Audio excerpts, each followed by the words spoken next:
बिस्मिल्लाहिर्रहमानिर्रहीम। आज हम एएस लेवल अकाउंटिंग जिसका कोड है 9706 उसका अक्टूबर नवंबर 2018 का पेपर 1 जो मल्टीपल चॉइस से रिलेट्स करता है इसको करेंगे। इसका क्वेश्चन नंबर 1 से लेके 25 ऑलरेडी रिकॉर्डेड है।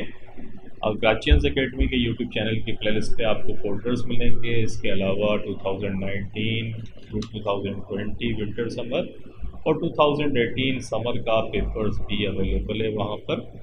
आज हम अपने लेक्चर का स्टार्ट क्वेश्चन नंबर 26 से करते हैं।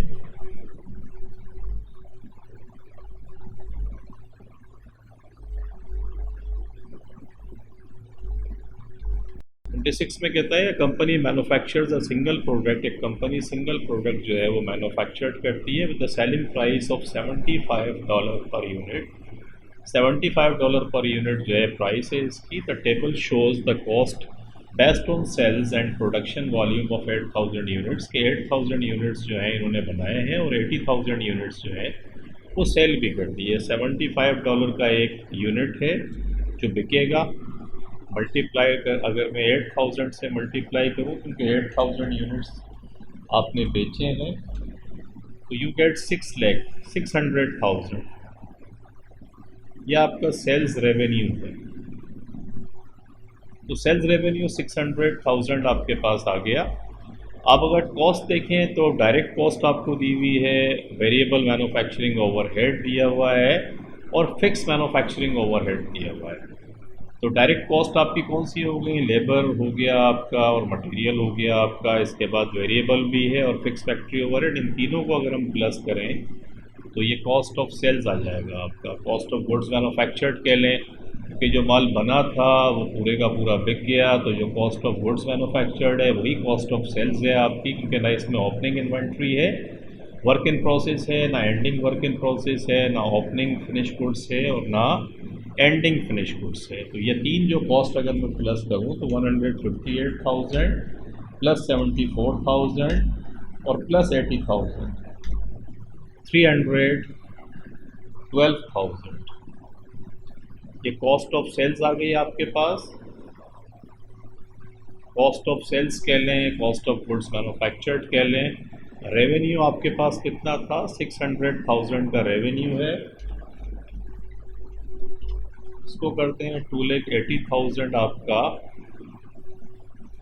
जीपी ग्रॉस प्रॉफिट आ गया आपके पास और आपके 8000 यूनिट्स बने हैं। मैं इसको 8000 से अगर डिवाइड करूं what I get 36 per unit. $36 per unit आपकी जो पर यूनिट कॉस्ट है, ग्रॉस प्रॉफिट पर यूनिट जो आपको आया वो $36। आपने देखा किस तरीके से आया। मांग क्या रहा है? If absorption costing is applied what is the gross profit on each unit sold, कि हर यूनिट सोल्ड के ऊपर कितना ग्रॉस प्रॉफिट आपको होगा। तो देखिए जो वेरिएबल एब्जॉर्प्शन कॉस्टिंग होती है उसमें जो जितनी भी इन्वेंट्री तो है नहीं, जो भी आपकी जो कॉस्ट ऑफ सेल्स आती है उसके अंदर फिक्स फैक्ट्री ओवरहेड को भी शामिल करते हैं। ये आप देख रहे हैं जो है यही इसका ट्रिकी पॉइंट्स है कि इसको शामिल करते हैं। जबकि अगर ये मार्जिनल कॉस्टिंग होती तो फिर हम कॉस्ट ऑफ सेल्स के अंदर फिक्स फैक्ट्री ओवरहेड को शामिल नहीं करते बल्कि उसको नीचे लेके जाते हैं, एक्सपेंस आउट कर देते हैं। This is the only difference. ये दो हमने क्यों नहीं शामिल करा? कॉस्ट ऑफ सेल्स जब हम कर रहे थे तो ना हमने वेरिएबल सेलिंग ओवरहेड को लिया और ना फिक्स्ड एडमिनिस्ट्रेटिव ओवरहेड को लिया। देखिए ये दोनों के दोनों जो ग्रॉस प्रॉफिट है उस पर से ये एक्सपेंसेस, क्योंकि ये सेलिंग एक्सपेंसेस है। अभी हम बात कर रहे हैं कॉस्ट ऑफ सेल्स की, क्योंकि वो हमसे पूछ ये रहा है कि gross profit on each unit sold. तो ग्रॉस प्रॉफिट कैलकुलेट करते हुए आप वेरिएबल सेलिंग ओवरहेड को और फिक्स्ड एडमिनिस्ट्रेशन ओवरहेड को शामिल नहीं करेंगे। तीन कॉस्ट है और मैंने फिक्स मैन्युफैक्चरिंग ओवरहेड को क्यों शामिल करा? इसलिए शामिल करा क्योंकि ये एब्जॉर्प्शन कॉस्टिंग है। अगर ये मार्जिनल कॉस्टिंग होती तो फिर हम इसको शामिल नहीं करते। तो हमारा जो राइट चॉइस है वो $36 पर यूनिट है और ये बी चॉइस के अंदर आपको दिया हुआ है। तो 26 का जो बी चॉइस है वो राइट चॉइस है। 27 में आते हैं। Company has the following revenue information for a month. ये रेवेन्यू इन्फॉर्मेशन है आपके पास। Actual revenue, break even revenue और बजटेड रेवेन्यू, तीन चीज़ें दी हुई है। कहते हैं what was its margin of safety during the month. Margin of safety कितनी है during the month. Margin of safety कैसे निकालते हैं आप? Actual sales minus break even. Actual जो सेल्स होगी उसमें से आप ब्रेक इवन को जब निकालते हैं तो ये मार्जिन ऑफ सेफ्टी आता है। ये आपको ये बताता है जितना ये ज़्यादा होगा इतना आपके लिए बेहतर है, क्योंकि ब्रेक इवन तो एक ऐसा पॉइंट है जहाँ ना आप प्रॉफिट कमा रहे हैं ना लॉस कमा रहे हैं, उसके आगे जितना भी माल बिकेगा वो सब आपका प्रॉफिट है। क्योंकि यहाँ तो आपका प्रॉफिट और लॉस नहीं है, आप जो कुछ भी यूनिट्स बेचेंगे उस पर फिर डेफिनेटली आपको प्रॉफिट होगा। तो देखिए एक्चुअल रेवेन्यू कितना दिया हुआ है, $510,000, और ब्रेक इवन कितना है, $555,000। ये ब्रेक इवन है। और एक्चुअल सेल्स कितनी है आपकी, 510,000। तो एक्चुअल सेल्स ही आपकी कम है, $45,000 से मार्जिन ऑफ सेफ्टी नेगेटिव। इसका मतलब है आपके लिए बहुत डेंजरस बात है कि आप माल ही अब ब्रेक इवन से भी कम माल बेच रहे हैं, तो फिर तो मार्जिन ऑफ सेफ्टी प्लस नहीं है बल्कि नेगेटिव हो गया। तो डेंजरस सिचुएशन है। और ये $45,000 आप देख रहे हैं माइनस की साइन लिखी हुई है, तो बी चॉइस जो है फिर हमारी 27 के अंदर वो फिर राइट चॉइस होगी, क्योंकि मार्जिन ऑफ सेफ्टी आपका नेगेटिव में आ गया, क्योंकि एक्चुअल सेल्स आपकी ब्रेक इवन सेल्स से कम है। 28 में आते हैं, business provides the following information. एक बिजनेस है उसकी ये इन्फॉर्मेशन आपकी दी हुई है। बजटेड ओवरहेड आपको दिया हुआ है, बजटेड लेबर आवर्स दिए हुए हैं, बजटेड मशीन आवर्स दिया हुआ है आपको, एक्चुअल ओवरहेड आपको दे रहा है कितना हुआ है, एक्चुअल लेबर आवर्स दिए हुए हैं और एक्चुअल मशीन आवर्स दिए हुए हैं। कहता है what is the over absorption, what is the absorption और अंडर एब्जॉर्प्शन ऑफ ओवरहेड्स। क्या है, ओवर एब्जॉर्प्शन है तो कितनी है और अंडर एब्जॉर्प्शन है। इन चार चॉइसेस के अंदर कौन सी चॉइस सही है आपकी।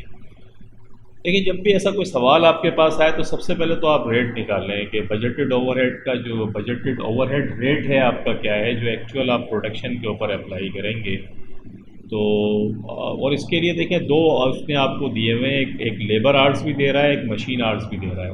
अब यहाँ बच्चे कंफ्यूज होते हैं कि कौन सा लें। मैं आपको आसान ट्रिक बताता हूँ कि जब भी ये घंटे आवर्स आपको दिए हुए हों तो देखिएगा कौन से आवर्स आपके ज़्यादा हैं।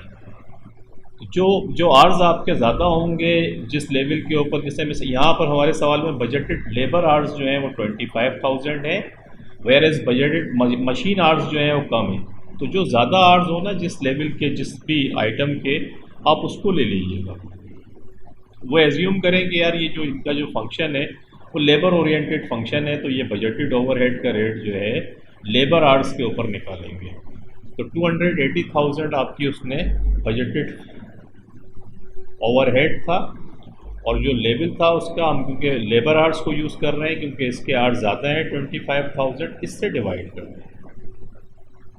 280,000 डिवाइडेड बाय 25,000 यू गेट 11.2। ये fix factory overhead budgeted overhead का रेट आ गया। इसको आप एक्चुअल प्रोडक्शन पे अप्लाई करें। एक्चुअल लेबर आवर्स आपके 35,000 है, तो इसको 35,000 से मल्टीप्लाई कर दें, आपके पास 392,000 ये आपने प्रोडक्शन के ऊपर अप्लाई करा। एक्चुअल आपका कितना है, एक्चुअल देख रहे हैं, एक्चुअल 336 ये एक्चुअल है। एक्चुअल आप देख रहे हैं कम है क्योंकि आपकी सेल्स वगैरह आपने कम करी होगी, तो आपने जो रेट कैलकुलेट किया था वो ज़्यादा यूनिट्स के ऊपर किया हुआ रेट था। आपकी प्रोडक्शन या आपकी जो सेल्स हैं, बल्कि प्रोडक्शन आपकी कम हुई। तो जब प्रोडक्शन कम हुई तो डेफिनेटली फिर उसके लिए इसी वजह से ये अंडर एब्जॉर्प्शन है। क्यों अंडर एब्जॉर्प्शन है, क्योंकि आपने अप्लाई ज़्यादा करा है, बल्कि ओवर एब्जॉर्प्शन है, आपने अप्लाई ज़्यादा करा है और एक्चुअल कम है 56,000 ओवर एब्जॉर्प्शन।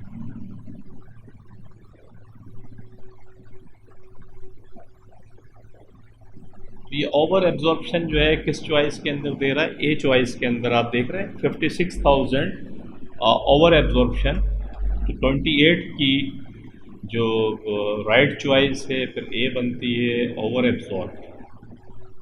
और लॉजिक मैंने आपको समझा दी, ट्रिक भी मैंने आपको बताई कि जो आर्ट ज़्यादा हो जिसके उसको लीजिएगा डिनोमिनेटर के अंदर। बजटेड ओवरहेड आपको दिया हुआ था, उसको डिवाइड कर दें।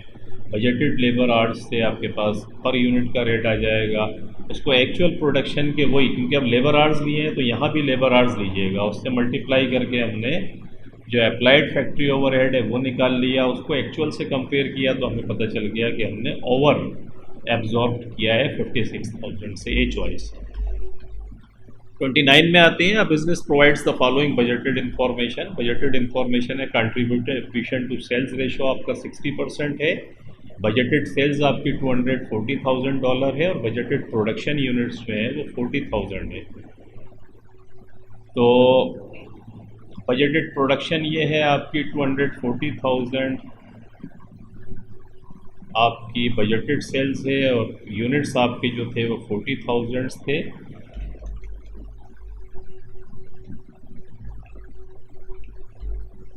तो 6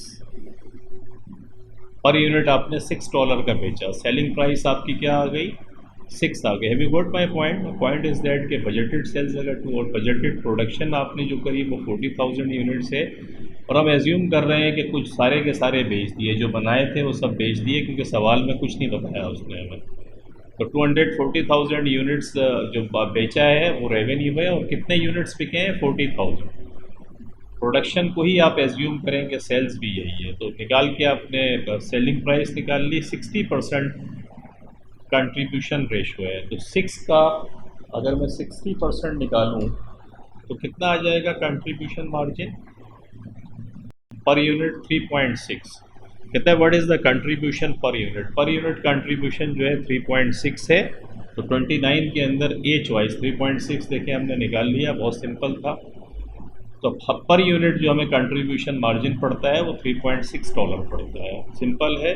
बजटेड सेल्स दी हुई है, बजटेड प्रोडक्शन यूनिट्स हैं, डिवाइड कर दें। एजम्पशन ये है कि जो बनाया था वो बिक गया, तो पर यूनिट आपके पास सेलिंग प्राइस आ जाएगी। कंट्रीब्यूशन मार्जिन उसका 60% है। स्ट्रेट परसेंटेज अप्लाई करके निकाल लें और देख लें कौन सी चॉइस है। तो चॉइस ए आपकी राइट चॉइस है।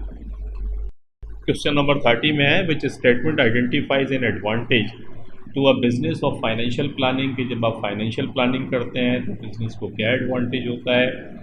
फाइनेंशियल प्लानिंग का देखिए सबसे बड़ा एडवांटेज ये होता है कि जो डिपार्टमेंटल हेड्स हैं, जो डिफरेंट डिपार्टमेंट्स हैं, उनके जो मैनेजर्स काम कर रहे हैं, उनके टारगेट फिर सेट हो जाते हैं। तो पर पूरे साल KPIs आप यूँ समझ लें, की परफॉर्मेंस इंडिकेटर्स ऑफ मैनेजर्स, ये आपके पास आ जाते हैं। But then you keep monitoring कि यार ये लोग एक्चुअली वो परफॉर्म कर रहे हैं जो हमने इनको टारगेट दिए थे या नहीं दिए थे। तो not all managers are aware of business financial planning, ये इनकरेक्ट है, एडवांटेज नहीं है, ये तो डिसएडवांटेज है कि अगर लोगों को पता ही नहीं है। तो ये एडवांटेज की बात कर रहा है। Specialist knowledge is required to prepare the financial plans.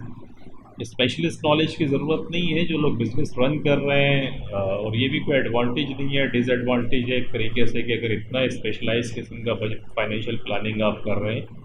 Normally जो लोग कर रहे होते हैं कंपनी के अंदर, डिपार्टमेंटल मैनेजर्स होते हैं, वो फिर उनके पास स्किल होती है कि जो कुछ उन्हें करना है उसको वो फाइनेंशियली, और फाइनेंस डिपार्टमेंट के अंदर जो लोग बैठे होते हैं वो एक्सपर्ट होते हैं। वो जो ऑपरेशंस के लोग हैं उनके जो आइडियाज़ हैं, उनकी जो प्लान है, उसे नंबर्स के अंदर कन्वर्ट करके फाइनेंशियल प्लानिंग इस तरीके से होती है। The financial plans provide target for managers to achieve, ये बिल्कुल सही बात है। 30 के अंदर की जो सी है कि जो मैंने आपको बताया कि फाइनेंशियल प्लान्स क्या करते हैं, provide targets for managers to achieve, के मैनेजर के पास टारगेट्स आ जाते हैं कि उससे करना क्या है। डी में कहता है time and cost is required to prepare the, तो भी एडवांटेज नहीं है। एक्चुअली एडवांटेज यही है कि आपके पास टारगेट्स आ जाते हैं, की परफॉर्मेंस इंडिकेटर्स आ जाते हैं, और जब मैनेजर्स उन्हें अचीव कर लेते हैं तो बिज़नेस फिर ग्रो करता है। तो ये था आपका क्वेश्चन नंबर 30। यहाँ आपका सवाल पेपर ख़त्म होता है। तो 2018 विंटर समर भी पूरा हो गया। अब देखें इसके आगे, फिर हम आगे बढ़ते हैं इसको, और एग्ज़ाम्स भी आपके बहुत करीब हैं। तो होपफुली इंशाल्लाह you will be getting A+ in your exam. Take care, अपना बहुत ख्याल रखिएगा। Thank you very much for watching the video. अल्लाह हाफ़िज़।